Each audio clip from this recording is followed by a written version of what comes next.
All right. Well, I believe that everyone that's going to be here is here. Um, Welcome everyone to our Women on the Wing, hosted by Quail Forever Nature Photography webinar with Anna Swerczek. Here she is. I just want to give a quick overview of kind of what Women on the Wing is. I am going to mute everyone real quick.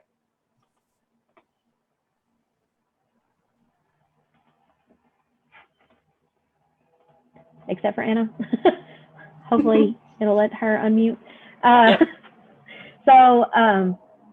I just want to give a quick overview as to what Women on the Wing is. Can everyone see my screen? Yeah, okay. So Women on the Wing is an initiative brought out from Pheasants Forever, Quail Forever, I think approximately 3 years ago, maybe 4. So what they're really trying to do is get more women involved, whether it be outdoors and shooting sports or managing their properties, teaching them different ways to do that, or just socials, basically trying to get more women connected so they can make those friendships to then get out in the field and do what they love. So it's kind of based upon 4 pillars. So the first pillar is called Women, Wine, and Wild Game. And that is more of the social aspect that I was talking. So that's when we get together, we either teach ladies, learn to cook a wild game dish, or, it's already prepared, whatever it may be. It kind of comes in different forms across the United States. But we also, pair it with wines. And this is really the part where we get women together to get to talk to each other and make those friendships I was talking about. Our next pillar is Women's R3, which stands for Recruit, Retain, and Reactivate Hunters. So we're trying to get more women out in the field. A lot of our wildlife funding comes from people purchasing their hunting licenses, and that number has been declining over the last few years. So we're basically just trying to get more people back out in the field and teach them to, about hunting or just shooting sports in general. It doesn't necessarily have to be hunting. The next pillar is conservation outreach.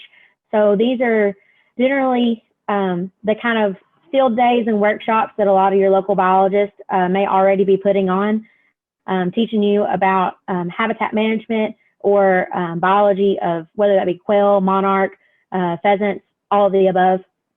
And our last pillar is our Women on the Wing chapters. We've got these kind of scattered across the United States. I believe we have 6 or 7, last I heard, yep. But most of them are up north. So we are trying to get this pillar to be more widespread across the United States. But a lot of our Quail Forever chapters down here, they may not have necessarily a Women on the Wing chapter specifically, but some of them have a kind of a chair on their board, I guess you call it, for this chapter that's kind of involved and in charge of doing the Women on the Wing events. And with that, I'm going to let Anna take over and let's learn something about some photography. I'll stop sharing, maybe. There we go. All right, get my screen shared for you guys. So I want to just kind of start out and kind of introduce myself a little bit so you know who the heck is behind the screen here. So I mentioned my name's Anna Swerczek. I'm on our education and outreach team under Habitat Education. So I run all of our Habitat Ed programs that we have across the US and help our chapters and staff with those. My background, I live in Iowa, but born and raised in Nebraska. So a little bit far away from you guys. I think most of you on here are from Arkansas. I grew up in the outdoors. If I can be outside, that's where I'm at. My office is outside a lot of the times. I just thoroughly enjoy being outside as much as possible. And that also goes into my kind of extracurricular or hobbies that I have and lifestyle. So I do a lot of upland hunting, big game hunting. Bow hunting is probably what I'm most passionate about in the hunting side of things. So just so you guys kind of know a little bit about me, I'm always eating snacks out in the field. So if I ever do meet you guys and we're out hanging out, I always have snacks to share because that's a priority with me. I know Sierra and I were just talking before this that during this kind of supper time was a little bit hard for both of us. So I can definitely relate to that. So I'm going to kind of go through just some basics. I'm not quite sure kind of where everybody is at. And so feel free anytime during this, either unmute and ask a question or just type in the chat box, which will actually probably work better. If you guys have any questions or see anything there that you have a question on. To start off with, I'm going to have you guys, if you want to type in the chat box, what camera that you guys are using now. So is it Sony, Nikon, Canon? Is it a D5200, 3200? What are you guys working with?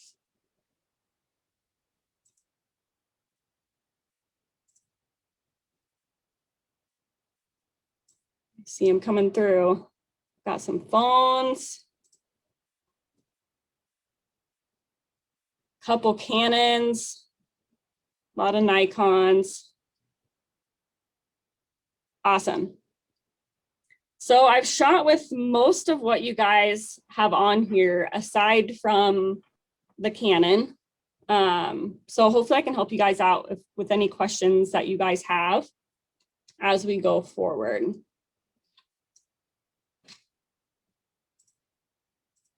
There we go. So just kind of going over some of these basics. We want to start with aperture and what that is. So when you guys start shooting in manual, which is what I would highly suggest, it can be a little daunting at times, and understanding how to properly expose your photograph is definitely key. And so aperture is the first thing to look at. And this is also when you guys are choosing lenses to see what the capabilities of that lenses are. So a lot of times you'll see a lens that'll say 50 millimeter, 1.2 or 1.4. Or when you get into your zoom lenses, they'll be like a 70 to 300. And then a lot of those will be, it'll vary. It'll say like a 5.6 to 6.3 is a really common one. So what that means is the lower that number gets, so you'll see here on this side, the lower that number, the wider that your camera will open up. That'll let more light into that lens, and that also makes the background more blurry. So that's how you're getting that separation from whatever you're shooting, that subject, from the background, which is super helpful, especially when you guys are shooting wildlife out in the field. A lot of those backgrounds are pretty busy, and a lot of times those backgrounds blend in with the subject that you're shooting, right? Because those wildlife, they've evolved to blend in with their habitats that you're finding them in. So choosing lenses and making sure when you guys are shooting with a DSLR or a mirrorless camera, and with that lens, to have it as wide open as possible. A lot of times when you go more into landscape photography, people do kind of stop that down and use a higher aperture just to get more of things in focus. The next is shutter speed, and higher the shutter speed, the more it's going to freeze your subject in motion. So I have some pictures later on to kind of show this, and depending on what you're shooting and how you're shooting it will vary on what you're going to do. A lot of the stuff I shoot, I'm probably going to be shooting with the shutter speed of 600 to 1,000, unless I'm shooting like a hummingbird or something like that, and their wings beat so fast that you have to increase that shutter speed. As you increase that shutter speed, that's going to make your picture darker. So the goal is to balance your aperture, shutter speed, and ISO to get a properly exposed photo. And then the last one on here is ISO. So this will help you lighten up that picture, or darken it if you need it to be, if it's super bright outside. But the more you raise your ISO, it's kind of a game to play with whatever camera you're working with. It will get grainier the higher you go. And this varies. Most of the, looking through some of the cameras you guys have on here, most of them you're going to be pretty solid up to ISO of 800.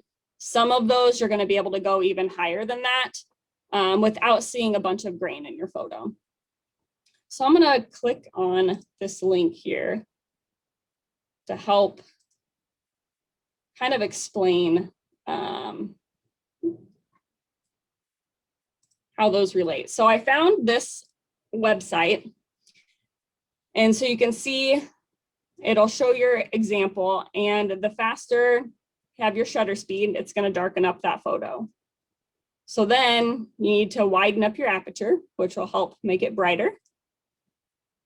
And if you look right here, it's still a tad bit overexposed. This is kind of the median.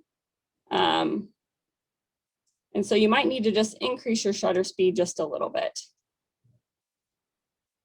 And then let's say we want to shoot wide open, right? At most of your lenses that you'll probably have, f2 is going to be pretty wide. And you'll see how blurry this background is when you're shooting wide open, and that helps separate your subject, like I had mentioned before. Versus if you stop this down to like f8, now you can kind of see those boards a lot more clear. It's going to bring that stuff in the background into focus. Does anybody have any questions on that? Feel free to just put that in the chat box, and I can explain any of that further. There's a lot of information there, and it really just takes a lot of practice. The good thing about digital nowadays is that you can take a picture and look at the back of your screen of your phone or your camera. Some of you, I saw somebody's using like a Google. I know some Android phones, you can actually shoot in manual on them and change some of those settings as well on there. So you can take a picture and see if it's too bright or too dark and then adjust from there. Yes, I can definitely put the link in the chat. And I think there is, when I looked this up, there's a few of them on there, so you guys can play with a few of those online just to help understand it a little bit more. All right. So that's kind of your exposure, just to get the photo in the right, not too bright or not too dark. The next thing I kind of wanted to talk to you guys about is, there we go, composition. So this is only a couple things. There probably could be a whole series and a whole webinar itself on composition. One of the most well-knowns is going to be your rule of thirds, which is shown here on the left. And that's probably how a lot of my photos are set up, is using the rule of thirds. It's just kind of had it for my eye to use. A lot of your phones, your cameras, there's actually a setting in there where you can have some lines show up through your viewfinder to help you compose your photos when you're out in the field. This is something that you can just kind of crop later on to make it fit better in, but it is nice when you're out in the field to kind of get that layout, make sure you're getting as straight photo as you can. And then the next thing on composition is kind of the angles that you're taking the photo with, or the subject. I like to normally get like really high or really low to get some different angles when you're shooting the same thing. So for example, these two photos in comparison, this is the same field, this is the same owl, the same day, same camera. But especially with the owl on here, to me, this top photo is way more visually appealing. And that's probably for two reasons. One is you're more on eye level. And because of that, you're getting more compression in the back of your photo, which is making it more blurry. So it's creating a longer distance behind that owl of the other grass and dirt that's behind it. So it's making it blurry, versus on this bottom one, since I was shooting from up above, that land wasn't really that far away from the owl. So a lot more of it's in focus. It's harder to focus on the owl itself. And then the second thing is this top photo was following your rule of thirds. So if you could kind of imagining some lines going through here, this owl's eye and face would be right on one of these focal points versus this one, it's not even quite centered. And so that's kind of why that top one is definitely more visually appealing. So don't be afraid to get up really high or get down low and get eye level with your subject. A lot of times that kind of helps create a better visual with the photo itself. Next is lighting. So this is super exciting. Light is probably, it can definitely make or break a photo. There's been days to where I might want to go out, but I don't, just because I know the lighting isn't that great outside. I'm sure a lot of you have probably heard of golden hour. So that's going to be the first hour of daylight in the morning and then the last hour before sunset. And sometimes that can be super early in the morning. Sometimes that's pretty late at night. But really that's going to be, for multiple reasons, the best time to be going out and getting some photos of wildlife. Not only for your lighting, but also a lot of times it's cooler outside or better weather during those times. And that's when the wildlife are moving, depending on what you guys are trying to capture. So once you have that subject, let's say you have some golden light, which this one on the upper left-hand corner is not. You can tell a lot of this is very, very overexposed, and that's because this was midday. And so it was super bright out. What I do in those situations is I normally backlight it. So you can tell that light's coming in from the back. And that helps me for this whole subject expose for the subject. That way, it doesn't have any harsh shadows across that. Another thing you can do is if you have a softer light, like these two photos are here, use the light full on like this one, or even side light it, which helps you see a lot more of these details in your subject when they're lit from the side. And we'll show a couple more examples of those here next too. Cloudy days, that's a really good question. I love cloudy days as long as it's, there's some cloudy days that are super dark out. And so it's just hard to get a photo exposed without getting a lot of grain in your photograph, depending on your gear. But there's a lot of cloudy days where it's still pretty bright out. Depending on how much cloud cover you get, what those clouds are doing is essentially acting as nature's diffuser. It's making that light super soft on all your subjects, which is awesome. I love the cloudy days to go out when they're like that. I might have I bet I have some photos I can show of that too. I kind of made a PowerPoint with a bunch of different examples. I figured we would have some questions like that to show. So this day was not cloudy in this picture, but if you can tell, instead of the light hitting these subjects and it's like super washed out, it almost adds a little bit of orangey hue to it, and that's because it's during the golden hour. And because this chicken here is side light, and this one's a little bit more backlit, that's what helped all of these little grass pieces and stuff show up in that photo because they're all backlit on there. Versus this photo this is all on the same camera, all on the same lens. It's still a cool photo, right? But these photos just look a little bit better. And that's because this was a little bit later on in the day. So this is past your golden light, where this is more washing it out. You can't really see the chicken's face because it's a really harsh shadow that's happening because it's really, really bright light. This photo here, just to give you guys an example, was during super bright light. But what I do a lot is I do backlight them. And so this was midday shot on, this was potentially a point and shoot. It might have been my Nikon 5200 that I had at the time. So an entry-level DSLR. and I just backlit this monarch butterfly. And that helped to where all of this had even lighting. It almost kind of shone through the wings of that monarch. And you only have a little bit of the photo. That's, excuse me, that's a little bit overexposed. So what should you guys be shooting on your camera settings? When you backlight, yes. So backlighting is when I have the sun behind. Some people, especially if you're doing like pollinators or something like that, you could potentially set up some light systems outside. I don't own any flashes for that or anything like that. I just kind of use nature's light.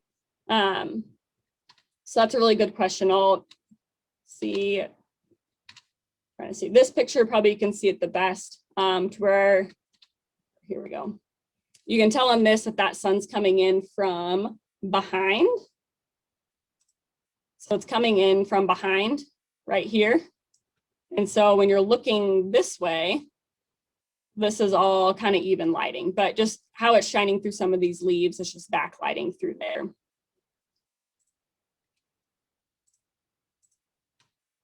Did that answer your question, or do you want me to explain it in a different way or see if I have a different photo? Okay, perfect.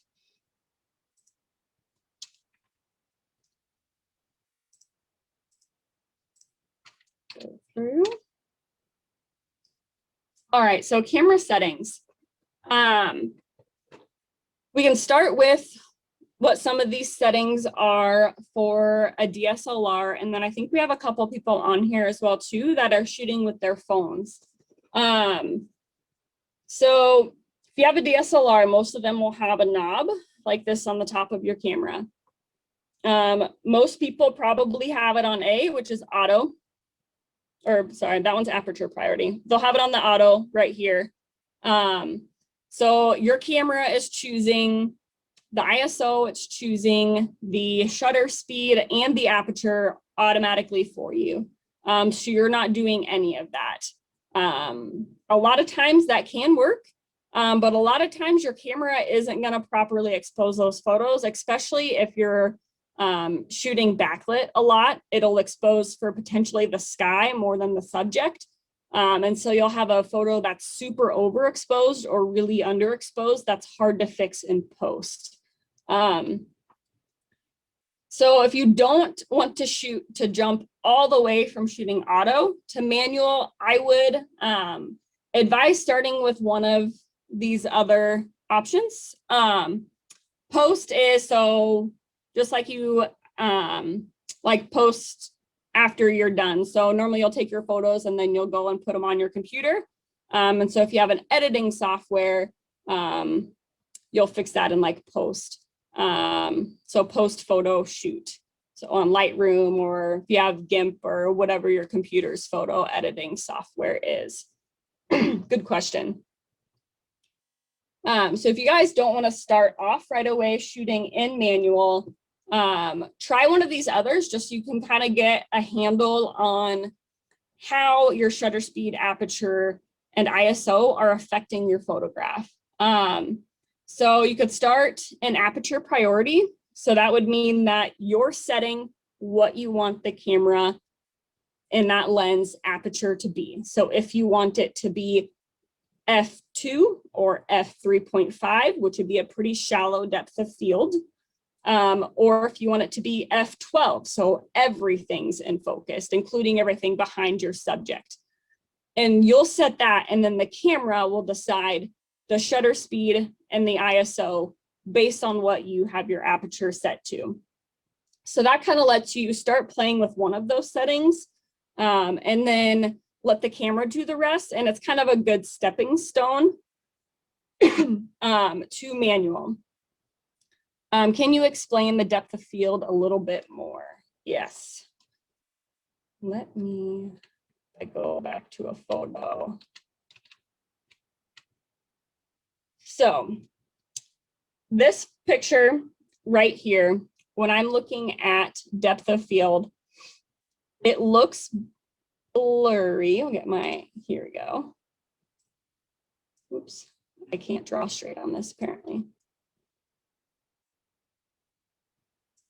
Okay, so everything this way is blurry.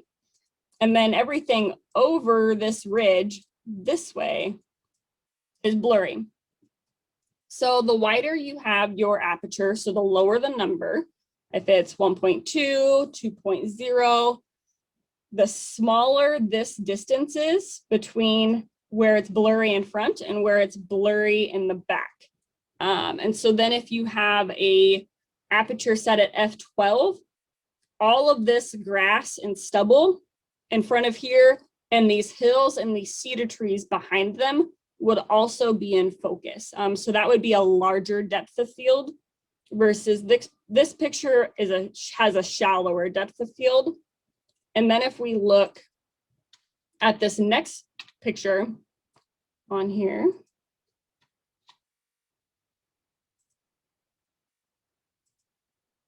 you can't even tell what's behind this monarch. So this has a very shallow depth of field. Part of that is because I was pretty close to this monarch versus those prairie chickens. And another part of that is because I would more than likely have had a lens on here that had a pretty wide aperture. So it probably would have been set at f2.0. So a lot of this background is just blurry. You can't tell if that's a green building behind it or what the heck's behind that monarch butterfly. So what actually is behind this monarch butterfly is a whole field of these sunflowers, which looks very distracting to the eye. But with the aperture set low, you get a super shallow depth of field. And then that makes all of this behind there just blurry. And so it really highlights the subject that you have in focus. Does that answer your question?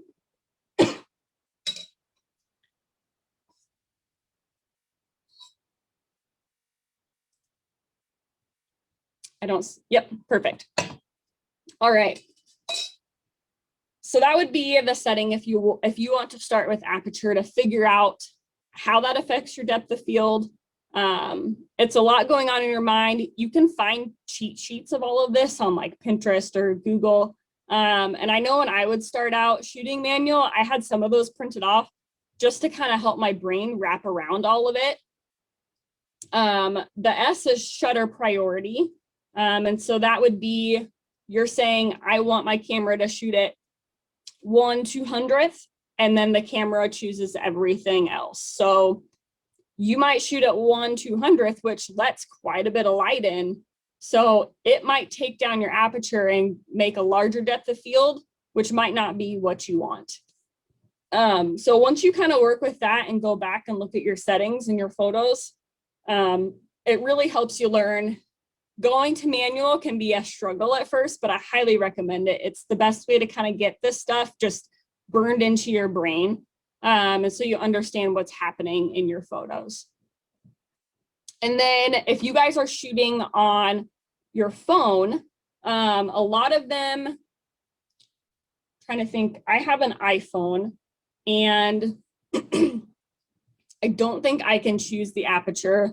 Some of them do have like a portrait mode now, which makes the background blurry. It's kind of like what's happening on my Zoom right behind me.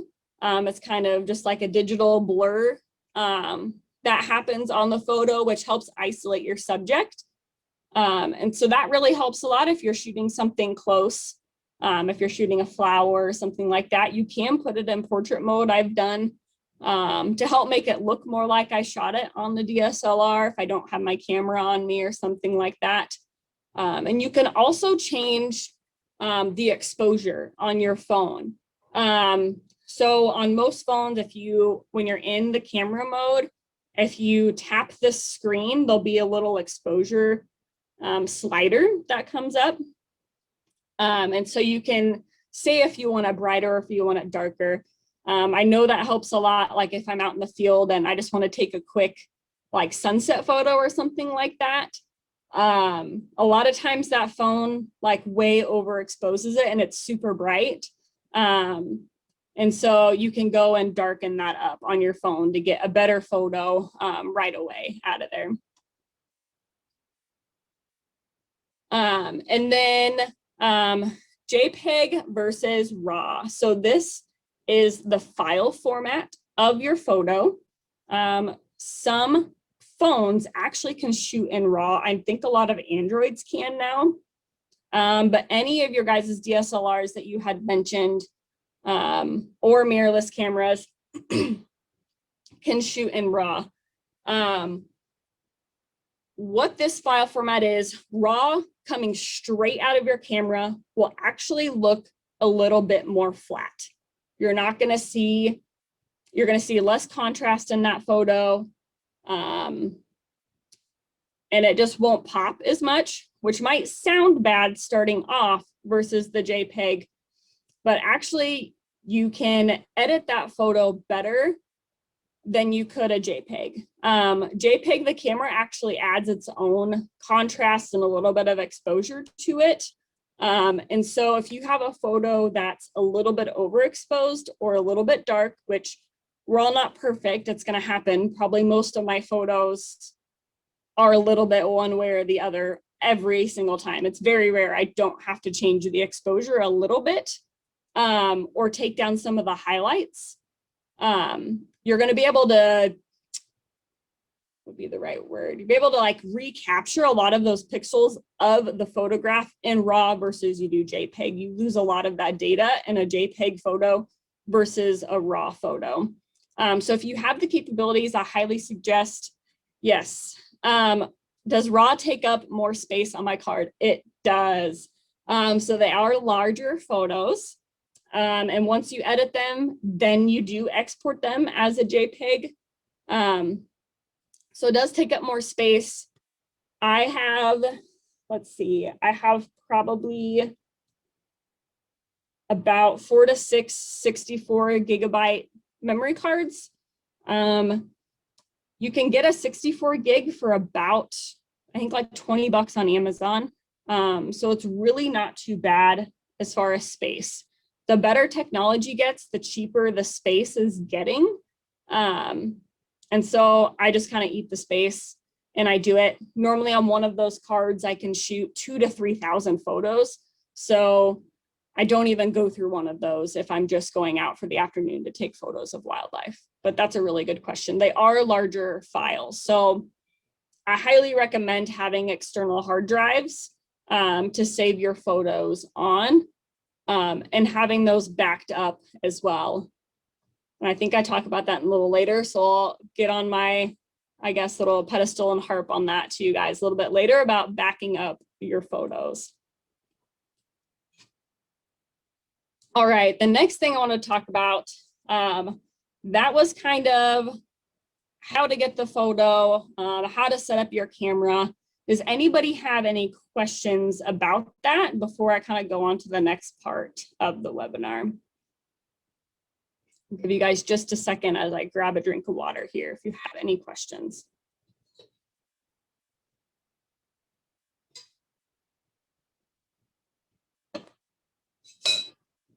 All right, I'm seeing none, so that must mean I explained. Ooh, here we have a few. Awesome. All right, first one we have is I shoot a lot of moving objects and I don't want the smear. What do you recommend? Holly, what lens are you using when you're shooting the moving objects?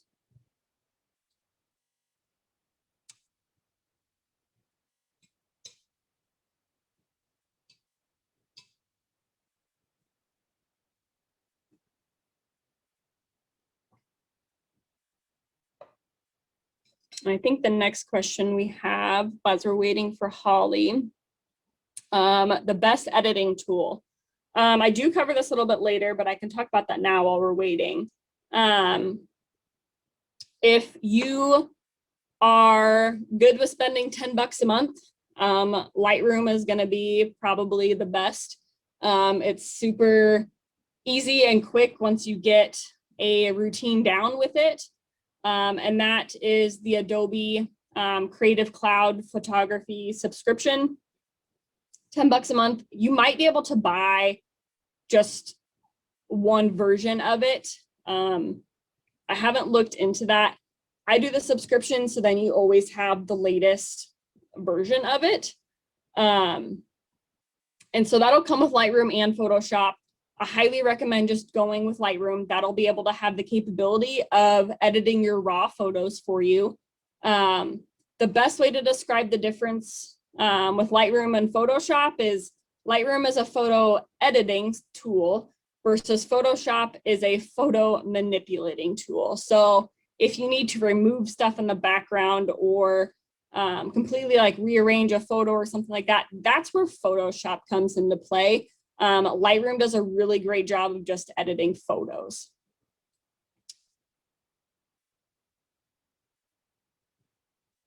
All right, I'm not seeing an answer from Holly yet, but I can kind of talk a little bit about when you're getting some of that blur with moving objects. So right here's a really good example of what I have up on the screen, that hummingbird's wings are a little bit blurry. So it's showing that they're moving.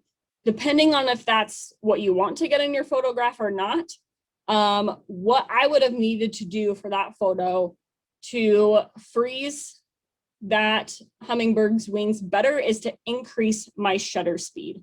And that's kind of where this knowing and understanding your subject comes into play. Hummingbirds, they beat their wings crazy fast. I'm sure one of our biologists on this chat could probably tell me a nice quick stat on that. But I know you need to have at least one 2,000th or more of quick on your shutter.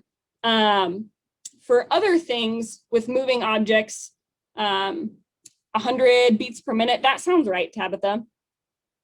So your shutter speed needs to be super quick to get that frozen in place. But if you're shooting things like birds flying through the air, I'm normally at 1/1000th or probably more around 1/2000th. I'm probably not saying this right. So you need to have that really quick. A quick like rule is your shutter speed needs to be double the amount of what your lens length is. So if I'm shooting with my 85mm prime, they said closer to 100 per second on the Hummingbird. Google says 80 beats per second. Awesome. Yes, so extremely fast. I didn't pull up the camera settings for this photo, but it definitely was not quick enough. But the quick rule is if you're shooting with like say you're doing with the 85mm lens, which is what I shot this Hummingbird with, that for most subjects, if they're not really moving much, that needs to be double. So I would need to be 1/160th. Most of your wildlife, birds in flight, they're going really fast. So it's going to need to be 1,000 or 2,000 for it to really freeze that subject. Using a tripod can actually help a lot too if you're sitting in one spot and just kind of waiting for wildlife to come in and out. That helps one if you have a heavier camera or lens, but that also takes away some of just our human shake that's going to be there and help freeze that subject better.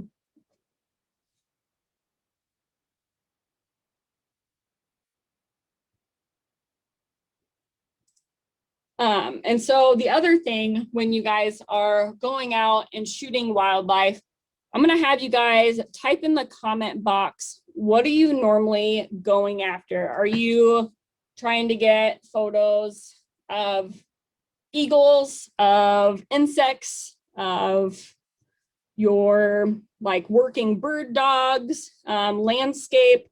What are you guys normally going out for?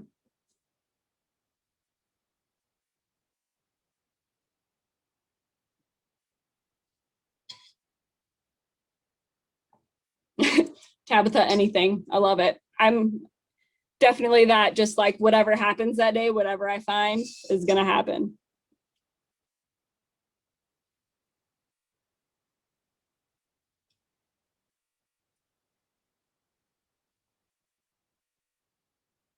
Awesome. We have a lot of good variety. So I have a lot of you on here are trying to get birds in flight. That's probably one of the harder things to do, honestly, for a few reasons. And one, they're moving really fast. Depending on your camera, how fast that lens can focus on the bird and get it in focus. And then you have to have all of your settings ready to go to freeze that bird in motion. And so part of that's going to help just trying to understand your subject. That's where doing a little biology background on the back end can definitely help. For example, hummingbirds will go and they normally will find a spot to sit and rest in between going out and feeding. And so it makes it a lot easier to get photos of them if you know where they have to go back to. So that's how I got these photos. I knew he was going to come back and sit on that branch every like 5 minutes or so after he was done feeding. He'd go and take a little bit of a break, or she, it's a female hummingbird. She would come back and, take a break so I could get the photo here. Her in flight was after she had got off. She got hummingbirds will get kind of curious about you after a while. If I'm trying to shoot waterfowl, a lot of times that's not just them flying, it's going to be if they're on water. And so they'll be swimming around. You can kind of tell what path they're taking. And if they move away because they kind of see you, you can get set up and wait 15 minutes and they will actually come back. And so then you're already kind of set up into play. Really kind of acting like you're hunting them with your camera, right? So that also is going to include getting up really early. So if we go back to these prairie chicken photos, I was up at 4 a.m. that morning to make this happen. I had already pre-scouted the area. I knew they were going to be there. I set up a blind before that, and then got up super early because I had to be there before they came to the lek to start booming. And so kind of researching that animal helps a lot with kind of knowing their patterns, where they're going to be, so you can get set up, because the closest you can get, the better it's going to be for your lens and camera. So I know I kind of get stuck sometimes. You'll see a lot of these photographers who are getting just amazing pictures of like a bald eagle and it's like zoomed in, cropped in just around their head. Just make sure you guys don't get too frustrated with yourselves, because a lot of these people who are getting those that close, it's because they are shooting with a very large sensor camera. So they're able to crop that photo in to the extremes, way more than I can do with my gear. And so kind of the better hunter you can be on these animals and these wildlife that you're taking photos of, the better. That means you're going to be able to get closer and get that photo that you want. What else do we have? We have a lot of flowers and landscape. So those you don't need your shutter speed to be super fast with. It's just kind of whatever you need to cover your human shake. I move and shake a lot. So I don't ever shoot between 1/250th. I don't even go below that, even if I'm shooting with a 24 millimeter lens. I just move and shake around too much. So I know that I'm going to need at least a minimum of that, if not more, just to keep everything nice and sharp and crisp. We also have working dogs. Everything you see in your backyard right now. Yeah, if you can get a pattern on some of the creatures in your backyard, a lot of times you can get set up beforehand as well too. These hummingbird pictures were taken out of my office window when I had my office upstairs, because the hummingbirds were right there outside the window. So sometimes it's even kind of getting lucky and just kind of knowing the habits of them. Let's see, we can go to, I'm going to skip here. We're going to talk about working dogs a little bit and dogs in the field. I know we had a pre-question on how do you isolate that subject when you're out in the field and there's just a lot going on. There's a lot of grasses, a lot of flowers, and it's really distracting to kind of get them to be separate in that photo than from the background. I kind of had mentioned this earlier, having that shallower depth of field and shooting as wide open as you can for whatever equipment that you have is going to help isolate that subject. So your eye goes right to the subject instead of looking at all of this other stuff behind there. And the same with this. And especially a lot of these dogs blend in so well with what's around you. Having that lower aperture to that shallower depth of field is going to help isolate the subject from all of this mess that's happening behind them. Let's see, and the same here. So this was in a corn stalk field. And so, I mean, it was a lot and it was very distracting, but if you get low, get on eye level like I did, that helps create more distance of all of this background behind the subject, which made, this is Addie, which kind of made her in focus and her the star of the photo there. This one's in a Milo, and same thing, just kind of showing some of those examples. If you have any questions specific to that, let me know. Oh. This is shot on a wide angle. So that's the other thing when you guys are going out, if you are shooting dogs, just to kind of have in mind what you want to shoot with. So if I want something more like this picture right here, when I go out, I'm probably going to choose my 85 millimeter. It's a longer focal length. I'm going to get more of this compression and depth of field in that photo versus this photo here of Hatch was with a wide angle. So it was like a 24 millimeter. And so you can see more of what's behind him, and it's just kind of a different look of a photo. All right. Gear. Does anybody have, this is where I already kind of talked on Lightroom and Photoshop. If you guys want more of a free version, I know I used to use what's called GIMP, and that was free. You could download.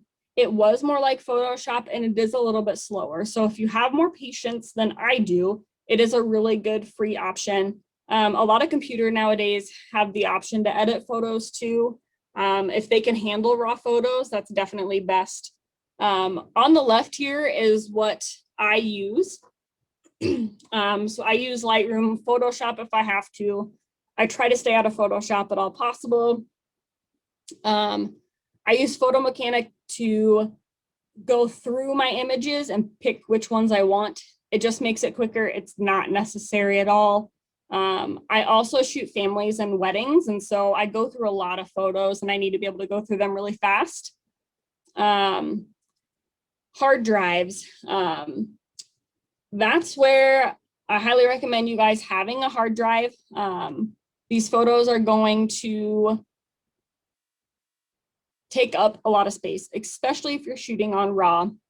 And you need to have those backed up, at least on another hard drive, and preferably a cloud-based platform. I have made this mistake before. I did not have my photos backed up.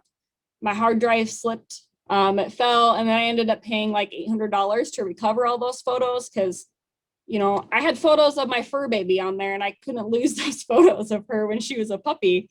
And so I had to bite the bullet hard. And ever since then, I've been pretty strict on this, that everything gets put on a hard drive, it gets backed up.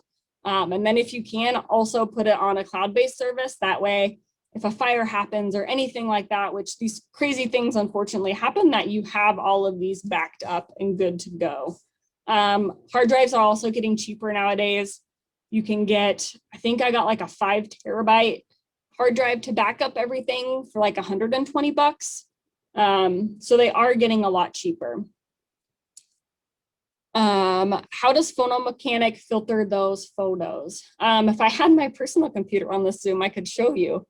It just is able to process the photos and give you a snippet of what that photo looks like really fast. So a lot of times when you pull up a bunch of photos on your computer and you click to the next one, there's that lag time of that photo coming up.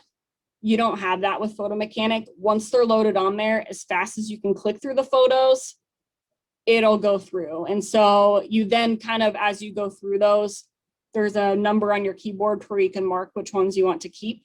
So as fast as I can decide and click through, it's gonna keep going for me. It's just something that I have on here. Over on the right is kind of what I recommend. You definitely don't need it. I shoot on a mirrorless Sony.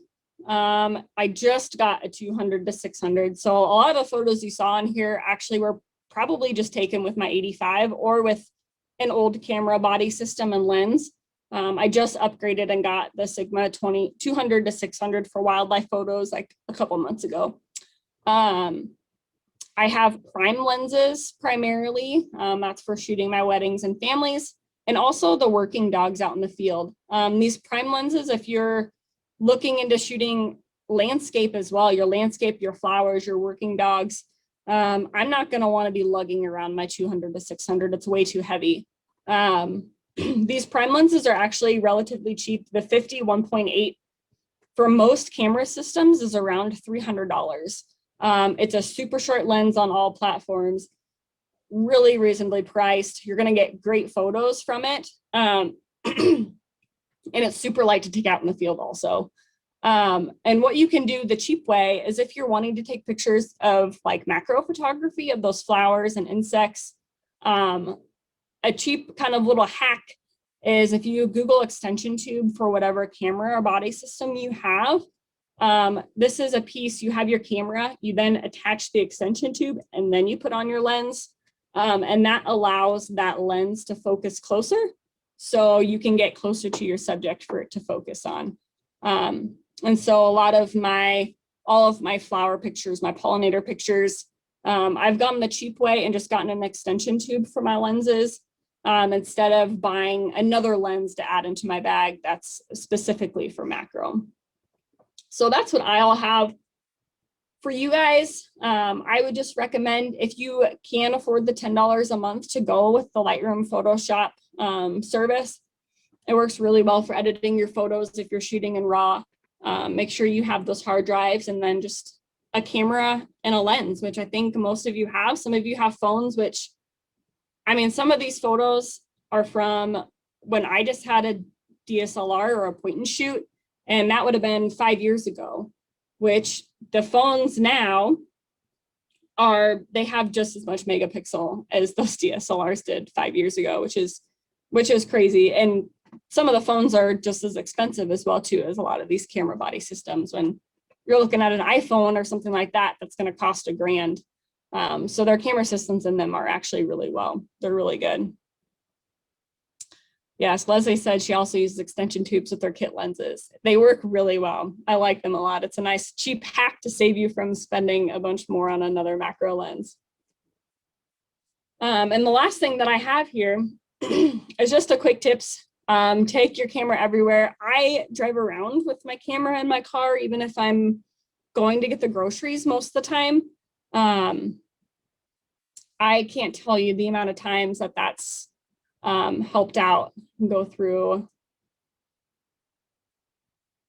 these snow geese. I was not planning on going out and taking any pictures of wildlife that day. My husband actually called me. He was on his way to work off of I-70, said, hey, there's a bunch of snow geese off the interstate. So I just had my camera in my car and I kind of flipped around and went out that way and pulled off the road. And they were flying and landing like right off the interstate. That's my fur baby right here. Let's try to find another photo I had in here I wanted to talk about.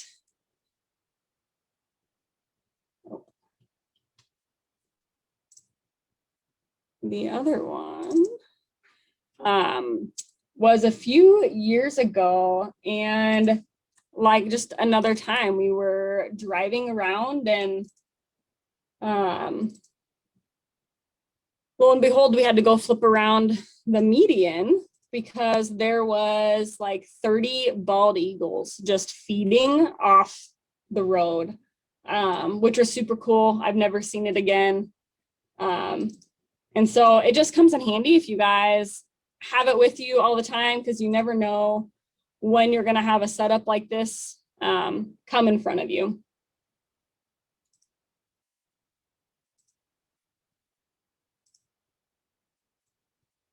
All right. Another thing is to go out with another photographer. If I know a lot of you guys are probably close, and you can learn a lot from each other.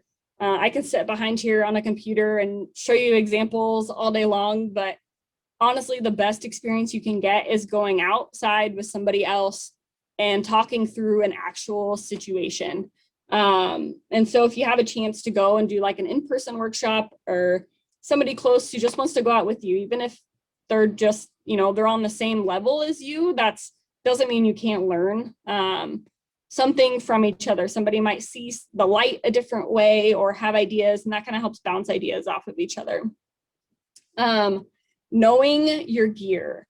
So I hear this a lot, that, I would get better photos if I had a new lens. I'm guilty of this. If you ask my husband, he says I say this all the time, but he thinks I'm always wanting something new.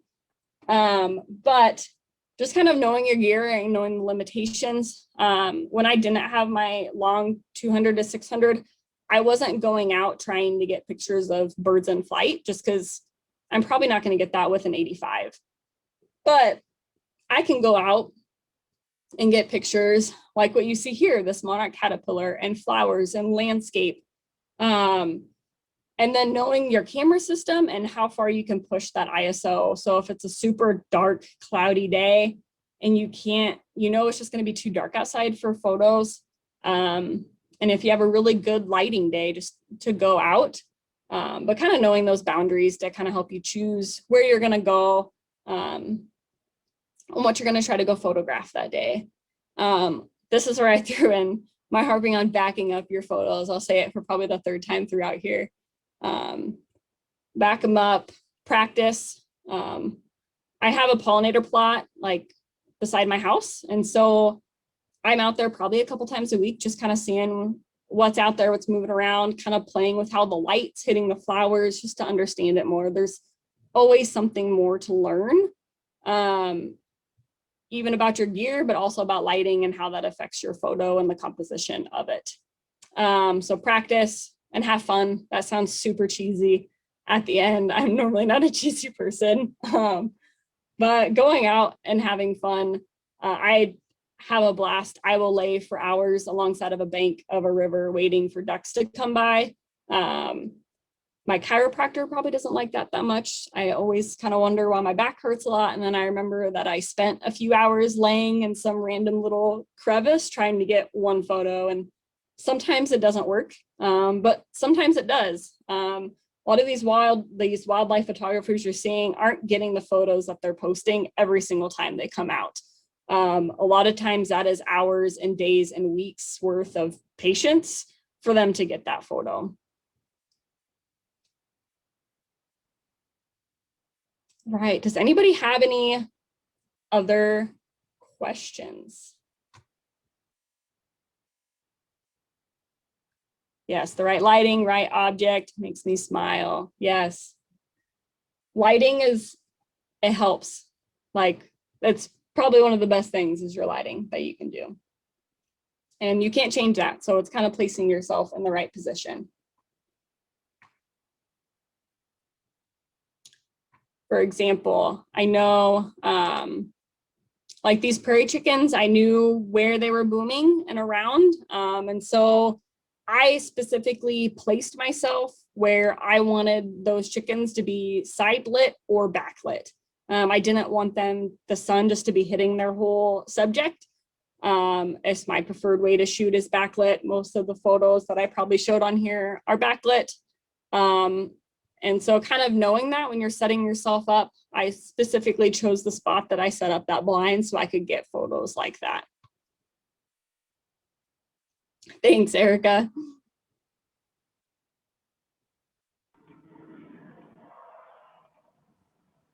All right. Well, thanks, Anna. I'm going to somehow share my screen. So we have a big announcement to make, super secretive. you know, we've been keeping on the DL. First of all, thanks for joining our webinar. I'm glad you all learned something. If you have any more questions, feel free to reach out to Anna or myself. Also, Anna, what's the name of your photography business? Yeah, so my business, if you want to see a bunch of families and weddings, is Anna Photography. If you want to see more of the wildlife side, and you're going to see more of my personal life as well too, you can find me on Instagram. It's Anna Swerczek, so just how it's spelled under my name here on Instagram, and you'll find me. You'll see German Shepherds and wildlife, and it won't be too hard to find. Awesome. So big, and also you can follow us here in Arkansas and Louisiana on Facebook and on Instagram. Oh, sorry, wrong way. So Women on the Wing is holding a photo contest. So this was kind of the kickoff event to get you guys to learn something. So now you guys can get out there and practice and then enter our Women on the Wing photo contest. The contest opens tonight. And then we're going to close all submissions on June 10th. The way to submit them is going to be through a Google form, which you can find. All this information will be posted on Facebook tonight, so in the very near future. So there's a QR code on there. There's also a website available. So we're limiting it out at 5 total entries per person. We do want this to be, or the pictures to be native flora and fauna to Arkansas and Louisiana. So the pictures don't necessarily have to be taken in Arkansas and Louisiana, but we would like it at least, like, say you take a picture of a beautiful flower. We would like that flower to be native to Arkansas and Louisiana. And you can check that on iNaturalist, Google, reach out to your local biologist. Feel free to, you know, ask around. We will be announcing all the category winners on Facebook on the Monday of Pollinator Week, which is, I believe, June 21st. Awesome, thank you. And then what we will do is post all of the category winners on our Facebook page for everyone to like. So if you are a category winner, you can share your photo and have all your friends and family like it, because the overall winner will be chosen on the Friday, June 25th, on our Facebook page. So Friday of Pollinator Week. So this is just kind of the kickoff event. So hopefully you guys, I can learn a little something from Anna and can get out there and practice and can enter your submissions on here. And sorry, I keep going the wrong way. With that, does anyone have any questions for Anna, myself, about Quail Forever, photography, anything? I did while you guys are thinking on questions. I shared it right away before we let people in, so I re-put it in the chat. Pheasants Forever and Quail Forever does kind of have like a photo guide template. So that has a lot of that information there on setting up your camera, your phone, and all of those settings for exposure and stuff like that, and some tips on there. So feel free to download that and use that as well out in the field.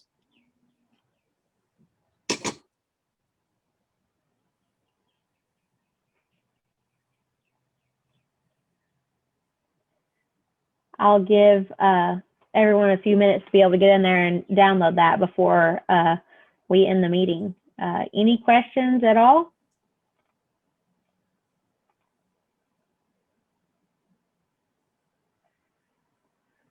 I don't see any come through.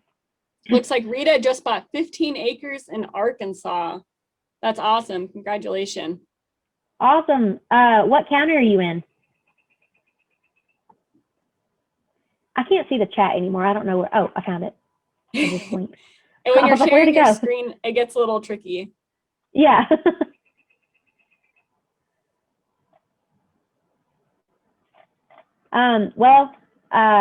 We do have a question from Leslie. How many photos would you say you delete to get the shot you're looking for? Oh gosh. I overshoot like just stupidly. I have my camera set on a high, what's it called? When you hold down your shutter, it'll either take those pictures really quick or it'll take them slow. And yes, burst. Yeah. Mine's on like the highest it can go, just because I don't know why. I always have way too many photos and it's just what I do. So if I have upload a session and it's maybe like 300 photos, that'll get culled down to probably like 70 or 50 if I'm really good. But then sometimes there's like 2 photos and I just can't decide between the 2, so I just keep both of them. I'm a photo hoarder is really what I am. So I take too many and then I hoard too many.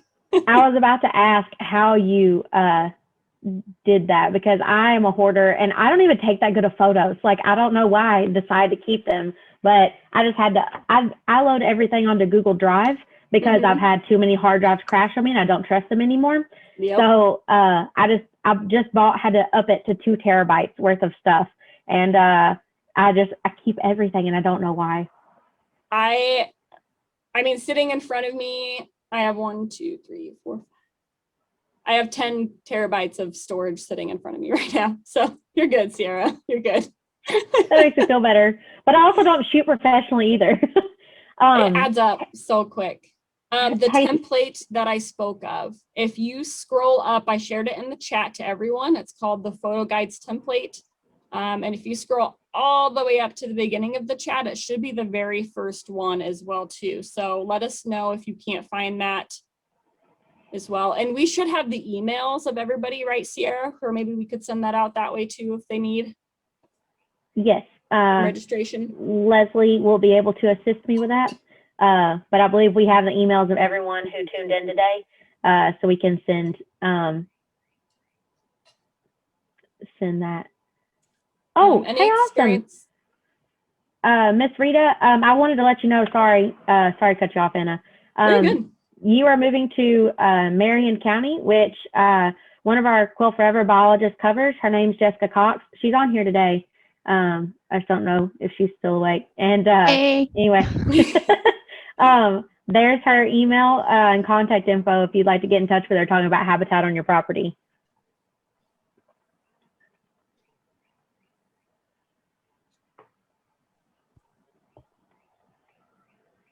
Anna, you want to go for the Flickr question? Yes, I don't have Flickr, but it looks like Heather Francis uses that, and she upgraded to a pro account so she can share online albums easier.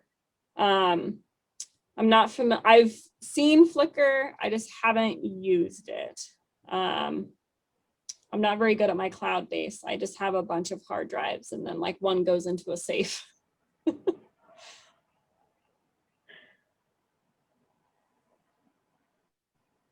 If you don't have much storage, I know Flickr can definitely work. Heather, you can type into the chat box, how much does it allow you to store? That's always my problem with a lot of the web-based ones, is I just have too much to store because it gets obnoxious on the space. But a lot of like Dropbox accounts and Google accounts, a lot of those will hold up to 1 terabyte if you want. So right now it's unlimited. Awesome, that's good to know. Nice. For the pro? Yep. How much is the pro per month? Just curious.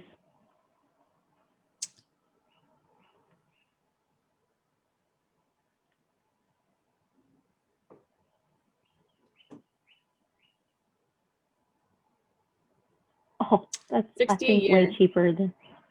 Yeah, that's not bad at all. No, not at all. Nice. There is, and I'm paying way more than that. I can't remember what there is one that'll kind of run in the background as a backup. That's a cloud-based service that I had looked into getting, and I'm forgetting the name. So if I think of it, I will have send that out with the document. But there are also some that'll just kind of automatically back up, so you don't have to separately upload them to a server as well. Have you ever heard of focus with track locking?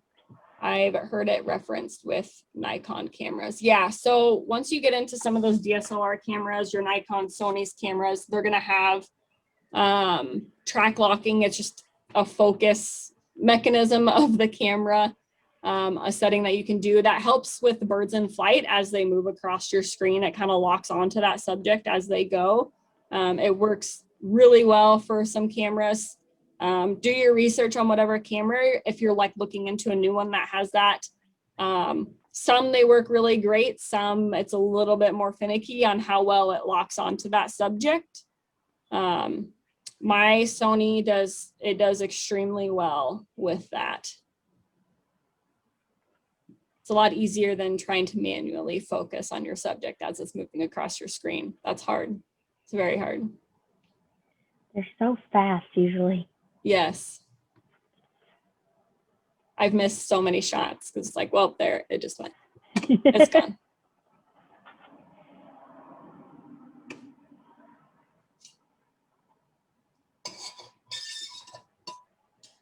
All right. Any more questions? Last call.